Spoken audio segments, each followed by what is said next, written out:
পোলটা কেটে যাবে তো, ওর উপর দিয়ে উঠে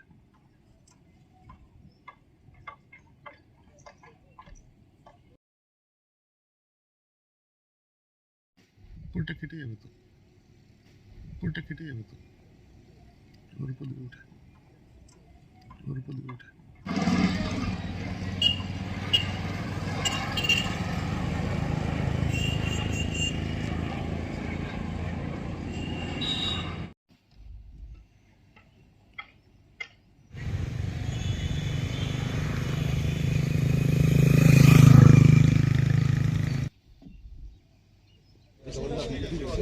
সেই মন্দিরগুলো দেখতে পাবেন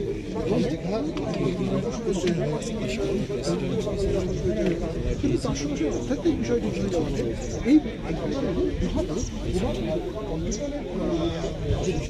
জেলার আধিকারিকেরও যে মোবাইল সামনে ফাঁকা করো, ক্যামেরা দেখি। মোবাইল মোবাইল মোবাইল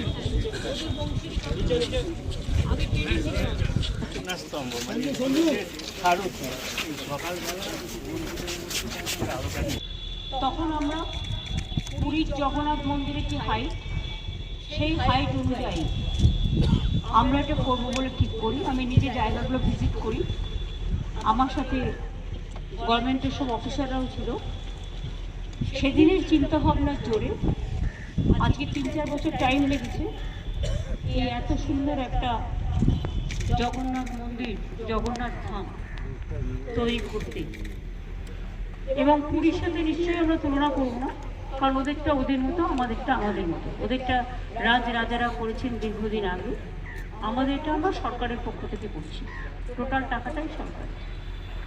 জায়গাটা অনেক বেশি আছে, এখানে প্রায় 20 একর জমি আছে। ভোগঘর আলাদা আছে, স্টোর রুম আলাদা আছে, গেস্ট রুম আলাদা আছে,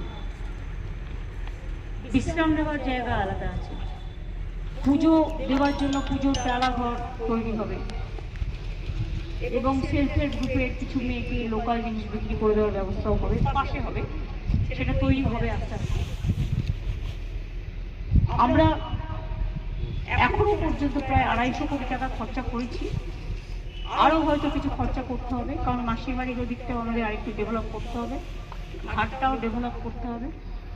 রথযাত্রা এবার থেকে শুরু হবে এখানে, এবং আমরা একটা ট্রাস্টি তৈরি করেছি চিফ সেক্রেটারির নেতৃত্বে।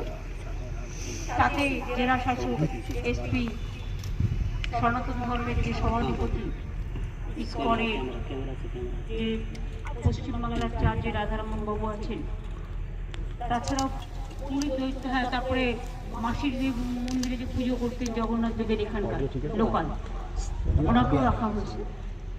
এবং ঠিক হয়েছে যে ওনারা 4 জন দেবেন লোকাল,